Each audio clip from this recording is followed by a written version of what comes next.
ভাষা সাহিত্য ও সৃজনশীলতার উৎসবে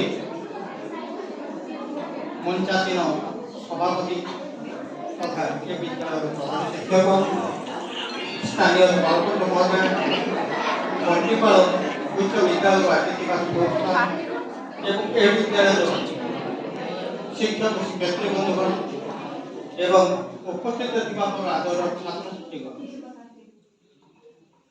ଆଜି ଏ ବିଦ୍ୟାଳୟରେ ମୁଁ ଉପସ୍ଥିତ ମୋ ପାଇଁ ଏକ ଗୌରବ ବିଷୟ। କାରଣ ଯେଉଁ ବିଦ୍ୟାଳୟରେ ମୁଁ ଥିଲି ଦିନେ ଯେଉଁ ବିଦ୍ୟାଳୟ ଥିଲା ମୋର ଦିନେ କର୍ମଭୂମି ଆଉ ସେଇ ବିଦ୍ୟାଳୟକୁ ଆସିଛି ଆଜି ମୁଁ ଏ ସଭାର ନିମନ୍ତ୍ରିତ ଅତିଥି ଭାବେ ଏବଂ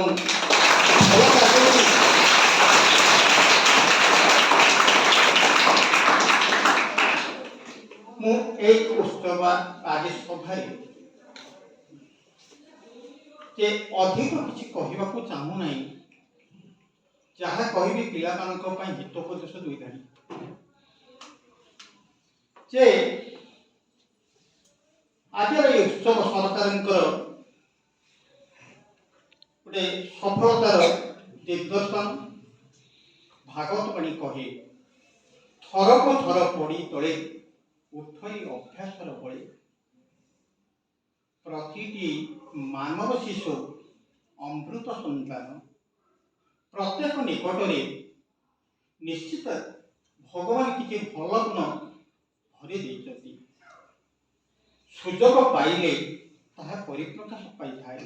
ଆଜି ଦେଖୁଛ ତମେ ଯେଉଁ ଚାରୋଟି କ୍ଲବ କରିଛ, କୌଶିକ କ୍ଲବ ହଉ, ଯେଉଁ କ୍ରୀଡ଼ାଙ୍ଗନ କ୍ଲବ ହଉ, କ୍ରିଏଟିଭ ଯେଉଁ ରହିଛି ଭାଷା ସାହିତ୍ୟ ସୃଷ୍ଟି ପ୍ରବନ୍ଧ ସାହିତ୍ୟ, ଇଏ ଗୋଟେ ଗୋଟେ ମାଧ୍ୟମ ନିଜର ସୁପ୍ତ ପ୍ରତିଭାକୁ ପ୍ରକାଶର ମାଧ୍ୟମ। ଆଗକୁ ବଢ଼ିବାର ନୂତନ ସ୍ୱପ୍ନ ଇଏ ମନ ଭିତରେ ଭରି ଦିଏ। ଟିକିଏ ମନ ତଳେ ବଡ଼ ସପନ ନୂତନ ଜୀବନ କରୁ ସନ୍ଧାନ।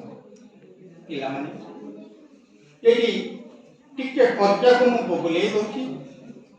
ତମମାନଙ୍କର ଦୁନିଆର ଯେତେ ଜିନିଷ ଥାଏ ଅତି ଆପଣାର ଜିନିଷ ହେଉଛି ତିନୋଟି। ପାଠରେ ଯାଉଛ ପଢ଼ି ଯାଉଛ ସତ ପ୍ରକୃତ ଭାବେ ଉଠିଯାଉଛ ମା ଲୋକ। ମା, ମାତୃଭୂମି, ମାତୃଭାଷା, এই ତିନୋଟିକୁ ନେଇ ମଣିଷ ଗୋଟେ ଶିଶୁ ଆଗକୁ ବଢ଼ିଥାଏ। ମା ଯେମିତି କୁହାଯାଏ ମର୍ଣ୍ଣିଂ ସୋଜ୍ ଦ ଡେ, ଶବ୍ଦ ହିଁ ବ୍ୟକ୍ତିତ୍ୱର ପରିମାପ କରେ। ଗୋଟେ ପିଲା କିପରି ଶବ୍ଦ ଉଚ୍ଚାରଣ କରୁଛି ସେ ସୂଚିତ କରିଥାଏ ତାର ସଂସ୍କାରର ଦିଗ, ପରିବାରର ପରିବେଶ, ପରିବାରର ଶୃଙ୍ଖଳା ଏବଂ ଭବିଷ୍ୟତ ଜୀବନକୁ ଚଳିବା ପାଇଁ ପାହାଚର ସ୍ୱପ୍ନ ତା ଶବ୍ଦ ହିଁ କହିଥାଏ। ମା ଏମିତି ଗୋଟିଏ ଶବ୍ଦ। ତମେ ଜାଣିଥିବ ଆଜିକାଲି ପିଲାମାନେ ପ୍ରାୟ ପ୍ରତିଟି କଥାରେ ତାଙ୍କୁ ଅବଜ୍ଞା କରିଥାନ୍ତି। ଦୁଃଖ ସାଗରରୁ ବିନ୍ଦୁ ବିନ୍ଦୁ ଜଳ ସହନଶୀଳତା ନେଇ ବିଧାତା ଗଢ଼ିଲେ ନାରୀ ମୂର୍ତ୍ତିଟିଏ ନା ତାର ଦେଲେ ନାହିଁ। ବୁକୁରୁ ଧରିଲା ବାତ୍ସଲ୍ୟ ମମତା ପାଳିଲା ସୃଷ୍ଟିର ଧର୍ମ ଦୁନିଆ କିଣିଲା। ନାରୀ ମା ବୋଲି ସିଏ ତ୍ୟାଗରେ ସାର୍ଥକ ଜନ୍ମ। କେବଳ ତ୍ୟାଗ ପାଇଁ ତମରି ପାଇଁ ସେ ତାର ଜୀବନଟାକୁ ଉତ୍ସର୍ଗ କରିଥାଏ। ଯେ ଆପଦେ ବିପଦେ ଆଖିରେ ଶ୍ରାବଣ ଅଧରୁ ଝରେ ଯା ଅମୃତ ଧାରା। ଆଖିରେ ଆପଦେ ବିପଦେ ଆଖିରେ ଶ୍ରାବଣ ଅଧରୁ ଝରେ ଯା ଅମୃତ ଧାରା। ଯାକଳ ମୋ ପାଇଁ ସୁଖର ଝରଣା, ଯାକଳ ମୋ ପାଇଁ ସୁଖର ଝୁଲଣା। ବୁକୁରେ ସାଇତା ସ୍ନେହ ପ୍ରସାର। ସରଗଠୁ ବଳି ଅଟେ ପୁଣ୍ୟ ଧାମ, ଚରଣ ରେଣୁକା ବୁଧ ପବିତ୍ର। ମମତା ମହିମା ସେହି ଅଟେ ମୋର, ଚରଣ ରେଣୁକା ବୁଧ ପବିତ୍ର। ଏ କ୍ଷେତ୍ର ହେଲା ମା। ମାକୁ ନେଇଥିଲା ତାର ସମସ୍ତ ଅଳି ଅର୍ଦ୍ଦଳି କେବଳ ମା ପାଖରେ ଶୁଣିଛି ସେ ପ୍ରକାଶ କରିଥାଏ, ସହାୟତା କରିଥାଏ। ସେ ହେଉଛି ମାର କୋଳ ହେଲା ସୁରକ୍ଷାର ରକ୍ଷା କବଚ। ଯେ ଯେତେ ବିପଦ ଆସିଲେ ମା କୋଳ ଥିଲେ ତ ପିଲାଟିର ଭୟ ନଥାଏ। ଦ୍ୱିତୀୟ ପର୍ଯ୍ୟାୟ ଆସନ୍ତୁ ଯେ କିଏ ନା ହେଉଛି ମାତୃଭୂମି, ଜନ୍ମଭୂମି। ତମେ ପଲ୍ଲିକାରେ ଜନ୍ମ ନିଅ, ତମେ ସହରରେ ରୁହ, ସବୁବେଳେ ନାଚି ଉଠିବ ସେଇ ପଲ୍ଲିକା କଥା। ଗଙ୍ଗାଧର ଦାସ ସେଇଥିପାଇଁ କହିଲେ ମାତୃଭୂମି ମାତୃଭାଷାର ମମତା ଯାହୃଦେ ଜନମୀ ନାହିଁ ତାକୁ ଯଦି ଜ୍ଞାନୀ ଗଣରେ ଗଣିବା ଅଜ୍ଞାନୀ ରହିବେ କାହିଁ। ଯେ ମାତୃଭୂମି ତୃତୀୟ ପର୍ଯ୍ୟାୟ ଥିଲା ମାତୃଭାଷା। ଯେ ମାତୃଭାଷା କାହାକୁ କହିବା ନା ଶିଶୁଟି ଜନ୍ମ ପରେ ନିଜର ଭାବକୁ ଯେଉଁ ଭାଷାରେ ପ୍ରକାଶ କରିଥାଏ, ନିଜର ଅନ୍ତର୍ନିହିତ ଭାବକୁ ଯେଉଁ ମାଧ୍ୟମରେ ପ୍ରକାଶ କରିଥାଏ ତାହା ହିଁ ମାତୃଭାଷା।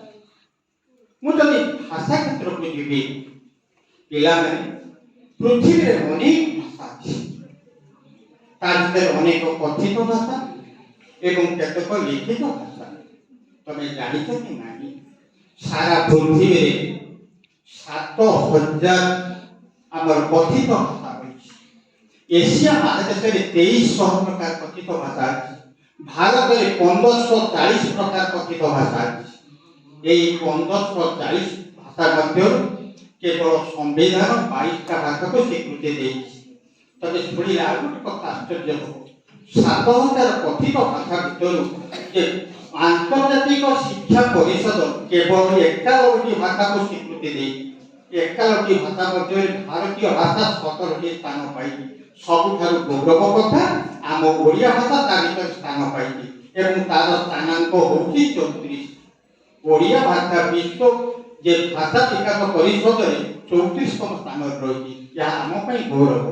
ଆଉ ଗୋଟେ କଥାକୁ ଯିବା ଯେ ଭାଷା କିପରି ସୃଷ୍ଟି ହେଲା।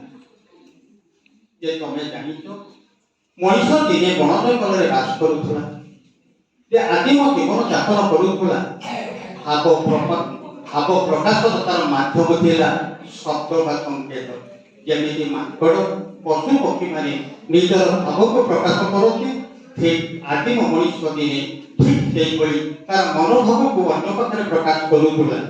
ଯେ ଆଜକୁ ଯେ 3000 ବର୍ଷ ପୂର୍ବେ ଯେ ଯେତେବେଳେ ଭାରତରେ ସିନ୍ଧୁ ସଭ୍ୟତା ଗଢ଼ି ଉଠିନଥିଲା, ସେତେବେଳେ ଭାରତର ଯେ ପାରମ୍ପରିକ ଦ୍ରାବିଡ଼ୀୟ ଭାଷାର ଉତ୍ପତ୍ତି ଘଟିଥିଲା। କିନ୍ତୁ ଭାରତର ଯେଉଁ ଭାଷାର ବିକାଶ ଘଟିଛି ଯେ ଆଙ୍ଗ୍ଲୋ ୟୁରୋପୀୟ ଭାଷା ତାର ମୂଳ ଉତ୍ପତ୍ତି ସ୍ଥଳ। ଆଙ୍ଗ୍ଲୋ ୟୁରୋପୀୟ ଭାଷାର ସୃଷ୍ଟି ହେଲା ଆଙ୍ଗ୍ଲୋ ଇରାନୀୟ ଭାଷା। এই ଆଙ୍ଗ୍ଲୋ ଇରାନୀୟ ଭାଷାରୁ ସୃଷ୍ଟି ହେଲା ଆଙ୍ଗ୍ଲୋ ବୈଦିକ ଭାଷା। ଆଙ୍ଗ୍ଲୋ ବୈଦିକ ଭାଷାର ସୃଷ୍ଟି ହେଲା ଆର୍ଯ୍ୟାନ ଭାଷା। ଆର୍ଯ୍ୟ ଭାଷାରୁ ସୃଷ୍ଟି 3 ଭାଗରେ ବିଭକ୍ତ ହେଲା। କ'ଣ? ପାଲି, ପ୍ରାକୃତ ଏବଂ ଅପଭ୍ରଂଶିତ ସଂସ୍କୃତ, ଯୋଉଟାକ 8ମ ଶ୍ରେଣୀରେ ମଧ୍ୟ ଅଛି। এই অপভ্রংশিত সংস্কৃত স্তরରୁ সে ମଧ୍ୟ ଭାରତୀୟ ଯେଉଁ ଭାଷା ସୃଷ୍ଟି ହୋଇଛି ଯେ ଆଞ୍ଚଳ ଭେଦରେ ସେଗୁଡ଼ିକ ବିଭିନ୍ନ ଉପଭାଷା, ରାଜ୍ୟ ଭାଷା, ଆଞ୍ଚଳିକ ଭାଷାକୁ ରୂପରେଖ ନେଇଛି। ଏହି ସବୁ ଯେତେ ଗୁଡ଼ିଏ ଭାରତୀୟ ଭାଷା ସୃଷ୍ଟି ହେଇଛି ତାର ମୂଳ ଉତ୍ପତ୍ତି ସ୍ଥଳ ହେଲା ସଂସ୍କୃତ। এই ଯେଉଁ ସଂସ୍କୃତ ତତ୍କାଳୀନ ଯେ କଳିଙ୍ଗୀ ଭାଷାର ସମ୍ମିଶ୍ରଣରେ ଆମର ଓଡ଼ିଆ ଭାଷା ସୃଷ୍ଟି ହେଲା। এই ଓଡ଼ିଆ ଭାଷା ଯେ ତମେ ଜାଣିଥିବ 14ଶ ଶତାବ୍ଦୀ ପର୍ଯ୍ୟନ୍ତ ଓଡ଼ିଆ ଭାଷାର ଲିପିଟିଏ ନଥିଲା, କଥିତ ଭାଷାରେ ତାର ସ୍ଥାନ ଥିଲା ଏବଂ ମଣିଷ ନିଜର ଯାହା କହୁଥିଲା କେବଳ କ'ଣ ନା କେବଳ କଥିତ ଭାଷା, ଲିଖିତ ଆକାରରେ କିଛି ନଥିଲା। 11ଶ ଶତାବ୍ଦୀ ଠାରୁ 14ଶ ଶତାବ୍ଦୀ ମଧ୍ୟରେ ଓଡ଼ିଆ ଭାଷାର ବିକାଶ ଘଟିଲା। ଆଜି ଆମେ ଆଗକୁ ଯେଉଁ ସଫଳତାର ସୋପାନ ପାଉଛୁ, ଆଜି ଓଡ଼ିଆ ଭାଷା ମାତ୍ର କେତେ 500-700 ବର୍ଷର ପୁରୁଣା। କିନ୍ତୁ ଭାରତର ପ୍ରାଚୀନ ଭାଷା ସଂସ୍କୃତ ଏବଂ ଅନେକ ରାଜ୍ୟ ଭାଷା ଆମଠାରୁ ସମୃଦ୍ଧ। ତଥାପି ଓଡ଼ିଆ ଭାଷା ଆଜି ପଛରେ ନାହିଁ। ଯେ ଆମମାନଙ୍କର ଉଦ୍ୟମ ଆଜି ବିଶ୍ୱ ଦରବାରରେ ଓଡ଼ିଆ ଭାଷା ପହଞ୍ଚି ପାରିଛି। ତମେ ଜାଣିଥିବ ଯେ 10ମ ଶ୍ରେଣୀ ପିଲାମାନେ ପଢ଼ି ସାରିଛନ୍ତି। ସେମାନେ ଜାଣିଥିବେ 2011 ମସିହାରେ ମାର୍ଚ୍ଚ ମାସରେ ଯେତେବେଳେ ଓଡ଼ିଶା ସରକାରଙ୍କର ଉଦ୍ୟମ ଯୋଗୁଁ ଯେ ଆମେ ଓଡ଼ିଆ ହେଇକି ରହିବୁ, ଓଡ଼ିଆ ହେଇପାରିବେ, ଓଡ଼ିଶା ହେଇକି ଓଡ଼ିଶା ରାଜ୍ୟ ଅଛି, ଓଡ଼ିଆ ଭାଷାଭାଷୀ ଅଞ୍ଚଳ ଅଛି, କିନ୍ତୁ ଆମେ ରହିଗଲୁ ସେ ଇଂରେଜ ଶାସିତ ଅଞ୍ଚଳର ସେଇ ନାମକରଣ ଓଡ଼ିଶା। 2011 ମାର୍ଚ୍ଚ ମାସରେ ଓଡ଼ିଶା ହେଲା ଓଡ଼ିଶା, ଆମ ଭାଷା ହେଲା ଓଡ଼ିଆ। এই ভাষা তবে জানিଥିବ 2014 ବହିରେ ଅଛି 10ମ ଶ୍ରେଣୀ ପିଲାମାନେ ଦେଖିବ ଯଦି କେହି ପଢ଼ିଥିବ ମାର୍ଚ୍ଚ 20 ତାରିଖରେ ଶାସ୍ତ୍ରୀୟ ଭାଷାର ମାନ୍ୟତା ପାଇଥିଲା, ଯାହା ଆମ ପାଇଁ ଗୌରବର ବିଷୟ। ଯାହା ଏଇ ମାତୃଭାଷା ହିଁ ଆମର ଆଗକୁ ବଢ଼ିବାକୁ ପ୍ରେରଣା ଦିଏ। ଯେ ଭବିଷ୍ୟତରେ ତମେ ଜଣେ ଯେ ଆଇଟି କ୍ଷେତ୍ରରେ ପ୍ରାଧାନ୍ୟ ଦେବ କିମ୍ବା କୌଣସି ସ୍ଟୁଡେଣ୍ଟ କ୍ଷେତ୍ରରେ ତମେ ମନୋନିବେଶ କରିବ, କ୍ରୀଡ଼ା କ୍ଷେତ୍ରରେ ମନୋନିବେଶ କରିବ, ଯେ ସେଥିପାଇଁ ମାଧ୍ୟମ ହେଲା କିଏ ନା ମାତୃଭାଷା। ତମେ ଜାଣିଥିବ ପିଲାମାନେ, ମାତୃଭାଷା ଏଭଳି ଏକ କ୍ଷେତ୍ର ସହଜ ଏବଂ ବୋଧଗମ୍ୟ, ଯାହା ମାଧ୍ୟମରେ ଶିଶୁ ମନରେ ତାହା ଶୀଘ୍ର ଶିକ୍ଷାକୁ ସଂକ୍ରମଣ କରିପାରେ। ଯେ ଅନ୍ୟାନ୍ୟ ଭାଷା ରହିଛି, ଯେ ଆମର ଅନ୍ୟାନ୍ୟ ଭାଷା ଅପେକ୍ଷା ଆମ ଓଡ଼ିଆ ଭାଷା ନ୍ୟୁନତର ନୁହେଁ। ଯଦି ଆମେ ଭାଷାକୁ ପ୍ରାଧାନ୍ୟ ଦେବା, ଭାଷାକୁ ଗୁରୁତ୍ୱ ଦେବା, ନିଶ୍ଚିତ ଭାବେ ଆମେ ସଫଳତାର ସୋପାନକୁ ଆମେ ଚଢ଼ିପାରିବା। ତମେ ଜାଣିଥିବ ଓଡ଼ିଆ ଭାଷା ଯେ ଯଦି ସାର୍ମାନେ ଇତିହାସ ବି ପଢ଼େଇଥିବେ ଯେ ବହୁ ଘାତ ପ୍ରତିଘାତ ମଧ୍ୟରେ ଆଜି ଏହି ସୋପାନରେ ପହଞ୍ଚିଛି। ଯେତେବେଳେ 1849 ଦଶନ୍ଧି ଇତିହାସ ଦେଖିଦେବେ, ଯେତେବେଳେ କେତେକ ପ୍ରଭାବଶାଳୀ ଇଂରେଜମାନଙ୍କ ପ୍ରବର୍ତ୍ତନାରେ ଯେ କଟକର କଲେକ୍ଟର ଓଡ଼ିଶାର କୋର୍ଟ କଚେରୀରୁ ଓଡ଼ିଆ ଭାଷାକୁ ଉଚ୍ଛେଦ କରିଦେଲେ। ବଙ୍ଗାଳୀମାନେ ଓଡ଼ି ବସିଲେ ଓଡ଼ିଆ ଭାଷା ଏକ ସ୍ୱତନ୍ତ୍ର ଭାଷା ନୁହେଁ, ଏହା ବଙ୍ଗଳା ଭାଷାର ଏକ ଉପଭାଷା। ଓଡ଼ିଆ ଭାଷାଭାଷୀ ଅଞ୍ଚଳ ଅଛି, ଓଡ଼ିଆ ଲୋକ ଅଛନ୍ତି, ବଙ୍ଗାଳୀମାନେ କହୁଛନ୍ତି ଓଡ଼ିଆ ଏକ ସ୍ୱତନ୍ତ୍ର ଭାଷା ନୁହେଁ, ଏହା ବଙ୍ଗଳା ଭାଷାର ଉପଭାଷା। ତତ୍କାଳୀନ କଲେକ୍ଟର ଯେ 1849 ଓଡ଼ିଶାର କଟକର କଚେରୀରୁ ବଙ୍ଗଳା ଭାଷାକୁ ସରକାରୀ ଭାଷାର ମାନ୍ୟତା ଦେଲେ। ଏବଂ ତମେ ଲୋକଶିକ୍ଷା ମାତୃଭାଷାରେ ଗୋଳକିଆ ସେଇ କଥା ପ୍ରଥମ ଶ୍ରେଣୀରେ ଅଛି। ଲକ୍ଷ୍ୟ କରିଥିବ ଯେ ପଥ ବଥାଇ ସିନା ଆଗୁ ବଥାଇ ନାହିଁ, ପିଲାମାନେ ନ ଶୁଣିବ ଯଦି ବନ୍ଦ କରିଦେଇ ବସିବ।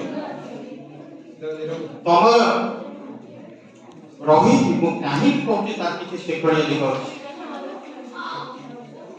ଯେତେବେଳେ ଓଡ଼ିଆ ଭାଷା ଦୁର୍ଦିନ ଭିତରେ ଗତି କରୁଥିଲା, 1869-70 ଓଡ଼ିଆ ଭାଷା ଆନ୍ଦୋଳନ, সেই ବର୍ତ୍ତମାନ ଦେଖିବ ଓଡ଼ିଆ